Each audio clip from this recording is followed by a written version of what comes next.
I'm Alan Jones, Executive Editor for Boating World Magazine. Well, today I'm with Steve Matt, who's the PR manager for G3 Boats. Alan?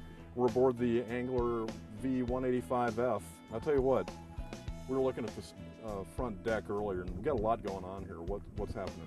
Well, you got plenty of lockable storage up front, but one of the things I like about this boat is there's a front live well and a rear live well.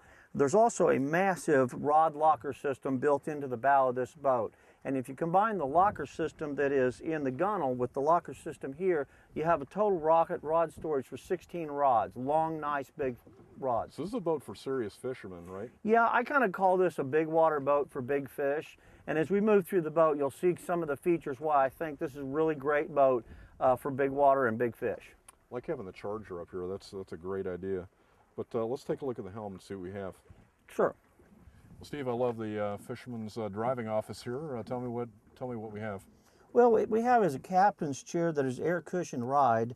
We also have Yamaha quality Yamaha gauges laid into the dash on this boat. The rod locker and the live wells that I mentioned earlier, really nice feature I think is that all of those are lighted.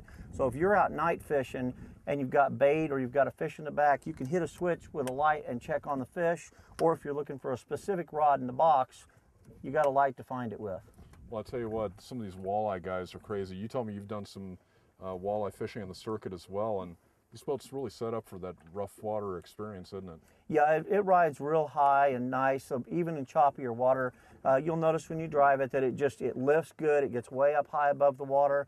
This boat is actually rated for a 200, and I only have a 150 F150 four-stroke on here, but you'll see that it's going to push 50 mile an hour even with that motor. Well, I can't wait. One of the features I really love was the fact that the bimini top can affix to this really tall windshield, really protect you from the elements. So you're basically sealed in, aren't you? Yeah, if you lay the windshield, the full wraparound windshield together, there's a curtain that goes right here to block the wind, and then you pull the bimini up and snap it down. You're pretty well protected from the elements in this boat, and as you know, some of those big waters can get pretty nasty with wind and weather.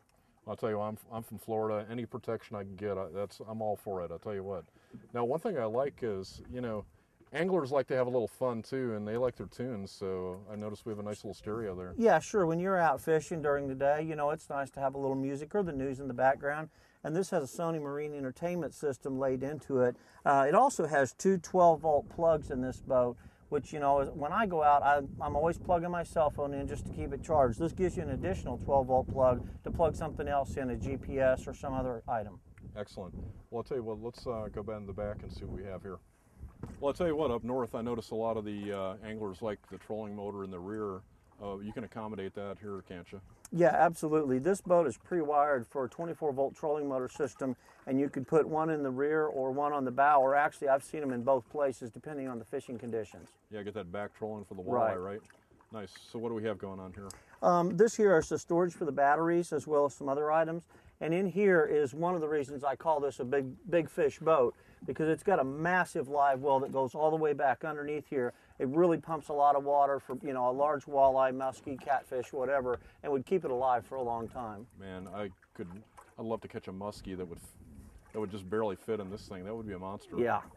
Well, one thing I like is this is actually still a usable space back here. Usually it's not.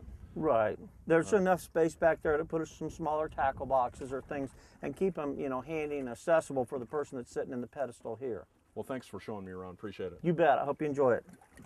We just finished testing the G3 Angler V185F.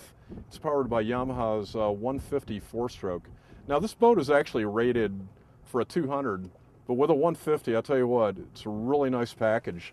We got to plane in 2.5 seconds with a 0 to 30 time of 6.2 seconds, and we got 49 miles an hour out of this boat, which this is a deep V aluminum hull, so that's very exceptional speed there. So you definitely don't need the 200. It might get you like 53 miles an hour, but really great acceleration.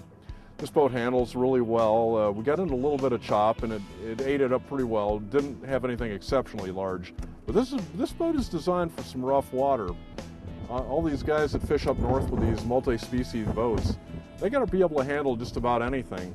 And I like the fact you have the full windshield here, and I'm a 6-footer and I can actually see underneath it. It always kind of is a little irritating when you have the header right in your line of sight. For more information on the G3 Angler V185F and other great boats, go to boatingworld.com. I'm Alan Jones, and we'll see you out on the water. I can't believe I didn't bring a fishing rod. One of the pro anglers just came in and said he caught 70 fish, 70 fish. Unbelievable.